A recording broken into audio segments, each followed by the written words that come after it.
95 news speed news కి స్వాగతం.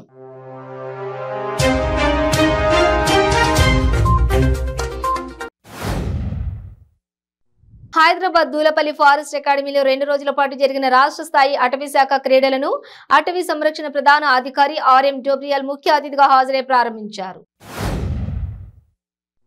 ఏపీలో జరగనున్న గ్రాడ్యుయేట్స్ ఎమ్మెల్సీ ఎన్నికల్లో అధికార వైసీపీ అవకతవకలకు పాల్పడుతోందని టీడీపీ నేతలు ఎన్నికల సంఘానికి ఫిర్యాదు చేశారు.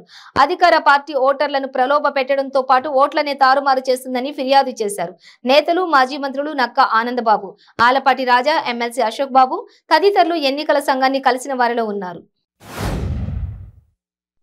అధికార మత్తులో జగన్మోహన్ రెడ్డి, ఆ పార్టీ నేతలు మునిగి తేలుతున్నారని రామకృష్ణ విమర్శించారు. కర్నూలు జిల్లా ఆలూరు నియోజకవర్గ కేంద్రమైన ఆలూరు పట్టణంలోని వైసీపీ నేతలు కబ్జా చేసిన చెరువు భూములను సిపిఐ బృందం పరిశీలించింది. నెల్లూరులోని బారా షహీద్ దర్గా సమీపంలో వైసీపీ నేత సమీర్ ఖాన్ పై హత్యాయత్నం జరిగింది. ఆయన్ను మరో మైనార్టీ నేత సయ్యద్ సమీ కత్తితో పొడిచినట్లు సమాచారం. తీవ్ర గాయాలతో ఉన్న సమీర్ ఖాన్ ను నెల్లూరు ప్రభుత్వ ఆసుపత్రికి తరలించారు. ఎన్నికల కోడ్ అమల్లో ఉన్నందున ఈ నెల 20వ తేదీ మిషన్ కాంపౌండ్ నందు జరగాల్సిన బీఎస్పీ బహిరంగ సభ వాయిదా వేయడం జరిగిందని ఆ పార్టీ రాష్ట్ర ఉపాధ్యక్షులు బందెల గౌతమ్ పేర్కొన్నారు. అన్నమయ్య జిల్లా మదనపల్లె బీఎస్పీ కార్యాలయంలో ఆయన విలేకరుల సమావేశాన్ని నిర్వహించారు. వైసీపీ మైనార్టీ నేత సమీర్ ఖాన్, ముస్లిం లీగ్ పార్టీ రాష్ట్ర నేత సయ్యద్ సమీ హుస్సేన్ మధ్య వ్యక్తిగత విభేదాల కారణంగానే నెల్లూరు దర్గా ప్రాంతంలో దాడి ఘటన జరిగిందని నెల్లూరు నగర డీఎస్పీ శ్రీనివాస్ రెడ్డి పేర్కొన్నారు.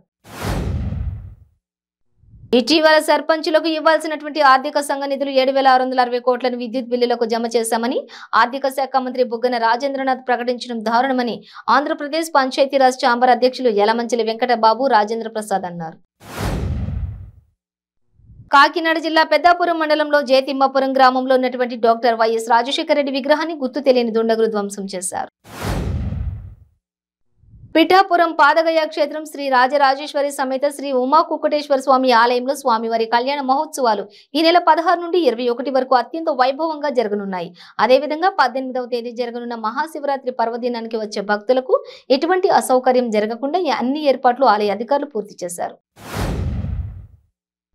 కామారెడ్డి జిల్లా బీర్కూరు శివార్లోని తెలంగాణ తిరుమల దేవస్థానంలో నిర్వహించే బ్రహ్మోత్సవాలకు సీఎం కల్వకుంట్ల చంద్రశేఖరరావు విచ్చేస్తున్నట్లు స్పీకర్ పోచారం శ్రీనివాస్ రెడ్డి తెలిపారు.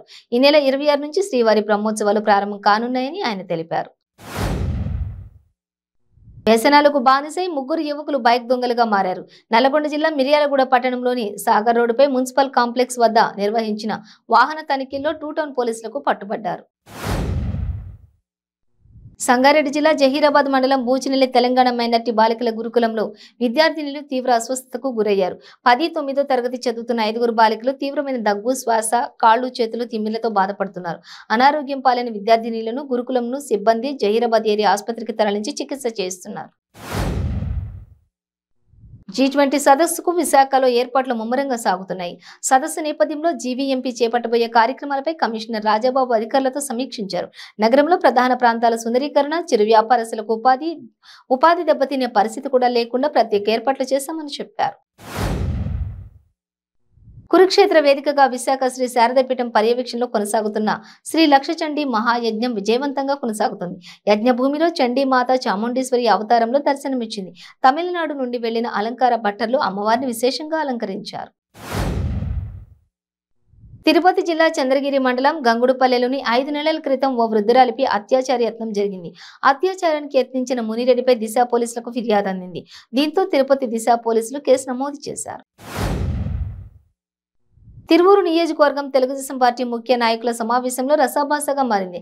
జిల్లా పార్టీ అధ్యక్షులు, పార్టీ పరిశీలకుడు సమక్షంలో నాయకులు రెచ్చిపోయారు.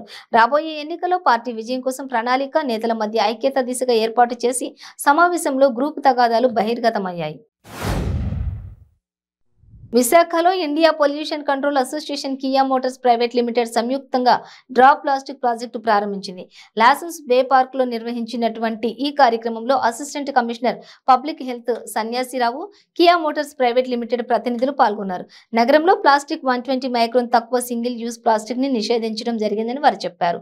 ముఖ్యంగా ఈ కార్యక్రమంలో పాల్గొన్న విద్యార్థులకు ప్లాస్టిక్ నిషేధంపై ఉన్న ప్రాధాన్యతను వివరించారు.